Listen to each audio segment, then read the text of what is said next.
হাই friends পুনৰ এটা job update ভিডিঅ'লৈ আপোনালোক সকলোকে স্বাগতম জনাইছো পুনৰ কেইটামান নতুন প্ৰাইভেট জবৰ আপডেট লৈ আহিছো গতিকে ভিডিঅ'টো কোনো স্কিপ নকৰাকৈ শেষলৈকে চাই থাকিব তাৰ বাবে আপোনালোকে আহিব লাগিব গুগল বা আপোনালোকৰ ক্ৰোমত ইয়াতে আহি আপোনালোকে টাইপ কৰিব লাগিব assam job career.in বুলি সাৰ্চ কৰিব লাগিব সাৰ্চ কৰাৰ লগে লগে আমাৰ যোনটো ৱেবছাইট আছে জবৰ আপডেট সমূহ আপোনালোকক দি থাকো সেই ৱেবছাইটটো এনেদৰে আহি যাব ইয়াতে আপোনালোকে যোনটো ফাৰ্স্ট লাইনত দেখিছে তাতে আপোনালোকে ক্লিক কৰি পেলাই আপোনালোকে আমাৰ ৱেবছাইটত আহিব পাৰিব ৱেবছাইটত আহি তো ইয়াতে সকলোবোৰ জব আপডেট পাই যাব প্ৰাইভেট জবৰ সকলোখিনি জবে ইয়াত আপডেট দিয়া হৈছে আজি আপোনালোকৰ কাৰণে লৈ আহিছো union Bank of India recruitment 2026 private job in Assam 2026 apply নাও তো যিসকলে এটা ভাল প্ৰাইভেট জব বিচাৰি আছে যদি আপোনালোকে এই বেংকৰ প্ৰাইভেট জবৰ কাৰণে আবেদন কৰিব বিচাৰে আজি এই ভিডিঅটো আপোনালোকৰ কাৰণে আজি মোৰ পোষ্টটো মুকলি কৰা হৈছে ইউনিয়ন বেংকৰ ফালৰ পৰা প্ৰায় 1865টা পোষ্ট মুকলি কৰা হৈছে এই ইউনিয়ন বেংকৰ ফালৰ পৰা আৰু ইয়াৰ কাৰণে 15ৰ পৰা 20000 টকা পৰ্যন্ত আপোনালোকক স্যালাৰি দিয়া হ'ব তো যিসকল ইন্টাৰেষ্টেড হয় এই পোষ্ট কেইটাৰ কাৰণে আবেদন কৰি ল'ব এটা পোষ্টটো মুকলি কৰা হৈছে এপ্ৰেন্টিক্সৰ বিভাগত 1865টা টোটাল পোষ্ট মুকলি কৰা হৈছে অসমত 29টা পোষ্ট মুকলি কৰিছে আৰু কেটেগৰী ওয়াইজ এই পোষ্টসমূহ ভাগ কৰি দিয়া হৈছে প্ৰতিটো কেটেগৰীত কিমানটাকৈ পোষ্ট মুকলি কৰা হৈছে কেটেগৰী ওয়াইজ ভাগ কৰি দিছে এসসি সকলৰ কাৰণে 289টা পোষ্ট মুকলি কৰা হৈছে এসটি সকলৰ কাৰণে 131টা পোষ্ট ওবিসি সকলৰ কাৰণে 447টা ইডব্লিউএছ সকলৰ কাৰণে 175টা আৰু ইউআৰ সকলৰ কাৰণে 823টা তো এইখিনি আপোনালোকৰ কেটেগৰী ওয়াইজ পোষ্টসমূহ চাই ল'ব আপোনালোকৰ যিটো কেটেগৰী হয় এই কেটেগৰী আন্ডাৰত পোষ্টখিনি আবেদন কৰি ল'ব অৰ্গানাইজেশ্যন নেমটো হৈছে Union Bank of India apply মোডটো হৈছে অনলাইন তো আপোনালোকে এই পোষ্টৰ কাৰণে এতিয়া অনলাইন এপ্লাই কৰিব পাৰিব অনলাইন যোগে নিজে ফৰ্ম ফিলআপ কৰি আবেদন কৰি ল'ব পাৰিব আৰু ইয়াৰ কাৰণে আপোনালোকক জবটো কৰাৰ বাবদ আপোনালোকক স্যালাৰি দিয়া হ'ব যিসকল ৰুৰেল সেমি উৰবান মানে অঞ্চলৰ মানুহ যিসকল ৰুৰেল বা সেমি উৰবান তো তেওঁলোকে দৰমহা পাব 15000 টকা প্ৰতি মাহে দৰমহা উৰবান সকলে 18000 টকা দৰমহা পাব আৰু যোনসকল মেট্ৰ অঞ্চলৰ মানুহ তো তেওঁলোকে দৰমহা পাব 20000 টকা এলিজিবিলিটি ক্ৰাইটেৰিয়া সমূহ ইয়াতে মেনশন কৰি দিয়া হৈছে এই পোষ্টটো আবেদন কৰাৰ বাবদ আপোনালোকৰ কেনেকুৱা ধৰণৰ ক্ৰাইটেৰিয়া লাগিব বা এজ লিমিট শিক্ষাগত অৰ্হতা কেনেকুৱা ধৰণৰ কি লাগিব গুটেখিনি মেনশন কৰি দিছে এজ লিমিট বিচৰা হৈছে 20ৰ পৰা 28 বছৰ তো 20ৰ পৰা 28 বছৰৰ ভিতৰত যিসকল ক্যান্ডিডেট আছে তেওঁলোকে যদি বেংকৰ কাৰণে আবেদন কৰিব বিচাৰে এই পোষ্ট কেটাৰ কাৰণে আবেদন কৰি ল'ব পাৰিব আৰু ইয়াৰ লগতে এজ ৰিলেকশন পাই যাব এসসি এসটি সকলে 5 বছৰকৈ পাব ওবিসি এনসিএল সকলে 3 বছৰ পিডব্লিউবিডি ইউআৰ ইডব্লিউএছ সকলে পাব 10 বছৰ পিডব্লিউবিডি আন্ডাৰত ওবিসি সকলে পাব 13 বছৰ আৰু পিডব্লিউবিডি এসসি এসটি সকলে পাব 15 বছৰ শিক্ষাগত অৰ্হতা এই পোষ্টৰ কাৰণে গ্ৰেজুৱেট বিচৰা হৈছে যিসকলে গ্ৰেজুৱেট কৰিলে তেওঁলোকে পোষ্টৰ কাৰণে আবেদন কৰিব পাৰিব আৰু গ্ৰেজুৱেট কৰা আপোনালোকৰ degree certificate issued from university বা কলেজ ইনষ্টিটিউটৰ আন্ডাৰ হ'ব লাগিব লোকেল ল্যাঙ্গুৱেজ প্ৰফিচিয়েন্ট বিচৰা হৈছে তো আপোনালোকৰ যিসমূহ লোকেল ল্যাঙ্গুৱেজ 10 পাস বা 12 পাছত যিসমূহ লোকেল ল্যাঙ্গুৱেজত আপোনালোকে এক্সাম দিছিল বা যিসমূহ লোকেল ল্যাঙ্গুৱেজ আছে তো সেই ল্যাঙ্গুৱেজ গুটিসমূহ আপোনালোকে ভালদৰে জানা হ'ব লাগিব ডিজায়াবল সাৰ্টিফিকেট বিচৰা হৈছে NISM IRDAI NCFM আৰু AMFI তো এইখিনি আপোনালোকৰ ডিজায়াবল সাৰ্টিফিকেট বিচৰা হৈছে যিসকলৰ এই সাৰ্টিফিকেট আছে তো তেওঁলোকে এই পোষ্টৰ কাৰণে আবেদন কৰি ল'ব পাৰিব আৰু এই জবটো আবেদন কৰাৰ বাবদ আপোনালোকে এটা এপ্লিকেশন ফিজ পে কৰিব লাগিব তো এইটো আপোনালোকে নন ৰিফান্ডেবল পেজটো এবাৰ পে কৰাৰ পিছত আপোনালোকৰ ৰিফান্ড কৰা নহব বা ঘূৰাই দিয়া নহব তো নন ৰিফান্ডেবল এটা ফিজ আপোনালোকে পে কৰিব লাগিব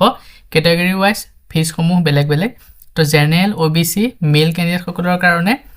600 টকা এপ্লিকেশন এক্সামিনেশন ফিজ ইয়াৰ লগতে ইন্টিমেশন ফিজ এটা প্লাস হ'ব 200 টকা আৰু ইয়াৰ লগত 18% জিএসটি প্লাস হৈ আপোনালোকৰ টোটাল ফিজ পে কৰিব লাগিব 944 টকা তাৰ পিছতে যিসকল জেনাৰেল ফিমেল ক্যান্ডিডেট তো জেনাৰেল মহিলা সকলৰ কাৰণে 400 টকা এপ্লিকেশন এক্সামিনেশন ফিজ ইন্টিমেশন 200 টকা জিএসটি সহ 208 টকা আপোনালোকে পে কৰিব লাগিব তাৰ পিছতে এসসি এসটি সকলে নীল এপ্লিকেশন ফিস বা এপ্লাই ফিস এক্সামিনেশন ফিস কোনো ধৰণৰ একো ফিস পে কৰিব নালাগে নীল ইয়াতে ইন্টিমেন্টন ফিসটো তেওঁলোকে দিব লাগিব 200 টকা আৰু 18% জিএসটি লগত 236 টকা এসসি এসটি সকলে পে কৰিব লাগিব তাৰ পিছতে পিডব্লিউবিডি সকলে এপ্লিকেশন বা এক্সামিনেশন ফিস একো পে কৰিব নালাগে ইন্টিমেন্টন ফিসটো পে কৰিব লাগিব 200 টকা আৰু ইয়াৰ লগতে 18% জিএসটি লগত 236 টকা পিডব্লিউবিডি ক্যান্ডিডেট সকলে পে কৰিব লাগিব ইয়াৰ পিছতে ট্ৰান্সজেন্ডাৰ সকলে 200 টকা ইন্টিমেন্টন ফিসটো পে কৰিব লাগিব ইয়াৰ লগতে 18% জিএসটি লগত 236 টকা ফিসটো পে কৰি পোষ্টৰ কাৰণে আবেদন কৰি ল'ব পাৰিব তো আপোনালোকে এতিয়া এই পোষ্টৰ কাৰণে কেনেকৈ আবেদন কৰিব পাৰিব তো আবেদন কৰাৰ আগতে এই পোষ্টৰ কাৰণে সিলেকশন প্ৰসেছটো আপোনালোকে চাই লওক কেনেদৰে সিলেকশন কৰিব পোষ্টৰ কাৰণে আবেদন কেনেকৈ কৰিব মই ভিডিওটোত আপোনালোকক ধুনীয়াকৈ দেখাই দিম তো আপোনালোকে ভিডিওটো অকনো স্কিপ নকৰাকৈ শেষলৈকে চাই থাকিব যদি ভিডিওটো স্কিপ কৰি চাই বা আবেদন কৰা গুটে স্টেপ বাই স্টেপ গুটেখিনি মিস কৰে তো আপোনালোকে পিছত আবেদন কৰোতে প্ৰবলেম হ'ব পাৰে ইয়াতে সিলেকশন প্ৰসেছটো মেনশন কৰা হৈছে দুটা ষ্টেজত আপোনালোকক সিলেকশন কৰা হ'ব প্ৰথম পইণ্টটো হৈছে অনলাইন টেষ্ট অবজেক্টিভ টাইপত আপোনালোকৰ অনলাইন টেষ্ট লোৱা হ'ব সেকেন্ড পৰীক্ষাটো হৈছে প্ৰফিচিয়েন্ট টেষ্ট অফ লোকেল ল্যাঙ্গুৱেজৰ ওপৰত প্ৰফিচিয়েন্ট টেষ্ট লোৱা হ'ব তো দুটাকৈ আপোনালোকৰ পৰীক্ষা লোৱা হ'ব এই পৰীক্ষা কেইটাত আপোনালোকে যদি কোৱালিফাই কৰে বা দুইটা পৰীক্ষাতে ভালদৰে দি পাস কৰে তাৰ পিছতহে আপোনালোকে জবটো কৰিব পাৰিব অনলাইন টেষ্টৰ আপোনালোকৰ সাবজেক্টসমূহ কোৱেশ্চন মাৰ্ক গুটেখিনি এখন চাৰ্ট বনাই দিয়া হৈছে ইয়াতে আপোনালোকৰ টোটাল 60 মিনিট আপোনালোকে সময় পাব এই পৰীক্ষাটোৰ কাৰণে নো নিগেটিভ মাৰ্কিং তো ইয়াতে মেনশন কৰা হৈছে কোনো ধৰণৰ নিগেটিভ মাৰ্কিং দিয়া নহয় মানে কোনো ধৰণৰ নিগেটিভ মাৰ্কিং নাই 60 মিনিট পাব টোটাল সময় 60 মিনিটৰ ভিতৰত এই পৰীক্ষাটো আপোনালোকে কমপ্লিট কৰিব লাগিব সাবজেক্ট প্ৰথমতে আছে জেনাৰেল ফাইনান্সিয়েল এৱাৰনেছ ইয়াতে আপোনালোকৰ কোৱেশ্চন 20টা 20 মাৰ্ক আহিব জেনাৰেল ইংলিছত 20টা question 20 mark quantitative and reasoning aptitude তো এইখিনিৰ ওপৰত আপোনালোকৰ 20টা কোৱেশ্চন আৰু 20 মাৰ্ক আহিব কম্পিউটাৰ সাবজেক্ট নলেজৰ ওপৰত 20টা কোৱেশ্চন 20 মাৰ্ক আৰু বেংক প্ৰডাক্ট এণ্ড সাৰ্ভিসৰ ওপৰত 20টা কোৱেশ্চন 20 মাৰ্ক টোটাল 100টা কোৱেশ্চন আৰু 100 মাৰ্ক আপোনালোকক দিয়া হ'ব তাৰ পিছতে আপোনালোকে পৰীক্ষাটো পাস কৰাৰ পিছতে আপোনালোকৰ সেকেন্ড টেষ্টটো লোৱা হ'ব proficiency test of local language তো লোকেল ল্যাঙ্গুৱেজৰ ওপৰত আপোনালোকৰ proficiency test লোৱা হ'ব ইয়াতে আপোনালোকৰ ৰিডিং ৰাইটিং স্পিকিং এইখিনি আপোনালোকক কৰিব দিয়া হ'ব যেটো লোকেল ল্যাঙ্গুৱেজ এই লোকেল ল্যাঙ্গুৱেজটো আপোনালোকক পঢ়িবলৈ দিব লিখিব দিব বা ক'বলৈ দিব তো এই টেষ্টটো পাস কৰাৰ পিছত আপোনালোকে এই জবটোৰ কাৰণে যোগ্য হয় নে নহয় তেওঁলোকে আপোনালোকক সিলেক্ট কৰিব দুটাকৈ এক্সাম দিয়াৰ পিছত পোষ্ট আপোনালোকে কৰিব পাৰিব ইয়াৰ লগতে ইম্পৰ্টেন্ট ডেটসমূহ আপোনালোকে চাই ল'ব পাৰে ষ্টাৰ্টিং ডেটটো এই পোষ্টটো আপোনালোকৰ আবেদন যেটো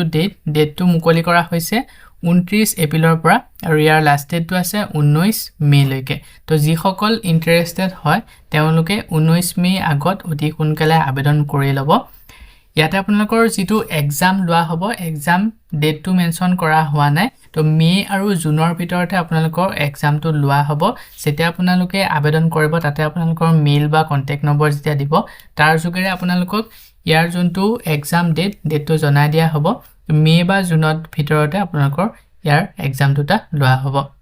এতিয়া আপোনালোকে কেনেকৈ আবেদন কৰিব পাৰিব তো আবেদন কৰিবৰ কাৰণে আপোনালোকে ইয়াতে যোনটো অনলাইন এপ্লিকেশন ফৰ্ম ক্লিক হে অপচন দেখিছে ইয়াত ক্লিক কৰি আবেদন কৰিব পাৰিব ইয়াতে আপোনালোকৰ ভিডিওৰ ডেসক্ৰিপচন ইয়াৰ গুটে লিংক এটা দিয়া থাকিব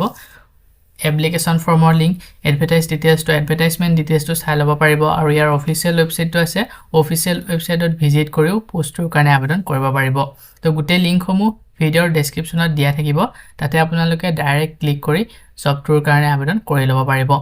তো যেতিয়া আপোনালোকে আবেদন কৰিব ইয়াতে আপোনালোকৰ যিসমূহ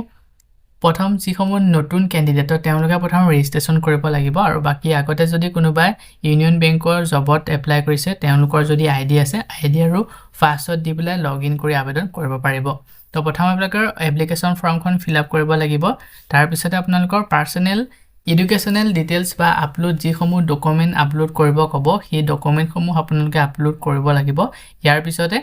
ইয়াতে আপোনালোকক যেটো মই ফিস পে কৰিব লাগিব বুলি ক'লো জবটো আবেদন কৰা বাবদ তো কেটেগৰী ওয়াইজ আপোনালোকে যেটো কেটেগৰীত পৰে তাৰ যেটো ফিস হয় সেই ফিসটো আপোনালোকে অনলাইন যোগে পে কৰিব লাগিব তো অনলাইন যোগে পে কৰাৰ পিছত গুটে ফৰ্মখন আপোনালোকে এবাৰ ভালদৰে চাব গুটেখিনি ভালদৰে ভৰিছে নে না বা কিবা ভুল হৈছে নেকি এবাৰ সাবমিট কৰাৰ পিছত শুদ্ধ কৰিব নোৱাৰিব সেইবাবে প্ৰথম এবাৰ চাই লব চাই যদি আপোনালোকৰ কাৰেক্ট পুৰা ধুনিয়াকৈ ফিল হৈছে তো তাৰ পিছত আপোনালোকে সাবমিট কৰিব তো সাবমিট কৰাৰ পিছত আপোনালোকৰ এটা একনলেজমেন্ট আহিব বা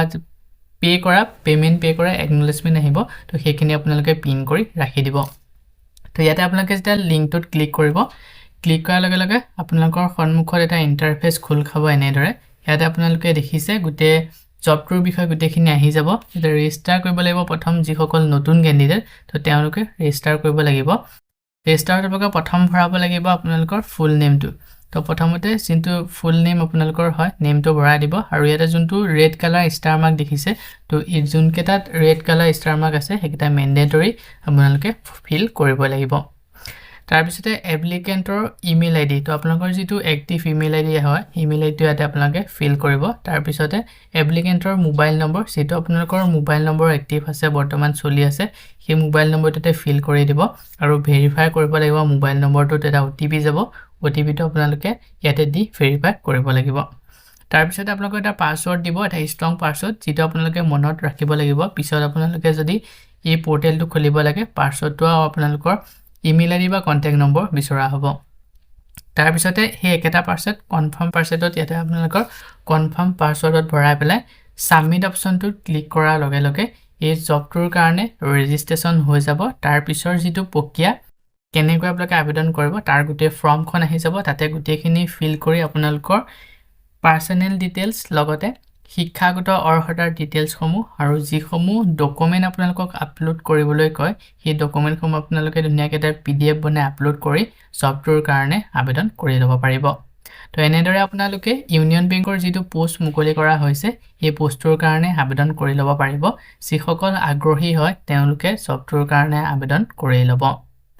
সো বন্ধু বান্ধৱীসকল এইটোৱে আছিল আজি আপোনালোকৰ কাৰণে লৈ আহা প্ৰাইভেট জবৰ আপডেট আশা কৰো ভিডিওটো চাই আপোনালোকে উপকৃত হ'ব ভিডিওটো চাই যদি ভাল পায় ভিডিওটো লাইক আৰু শেয়াৰ কৰি দিবলৈ একেবাৰে নেপাহৰিব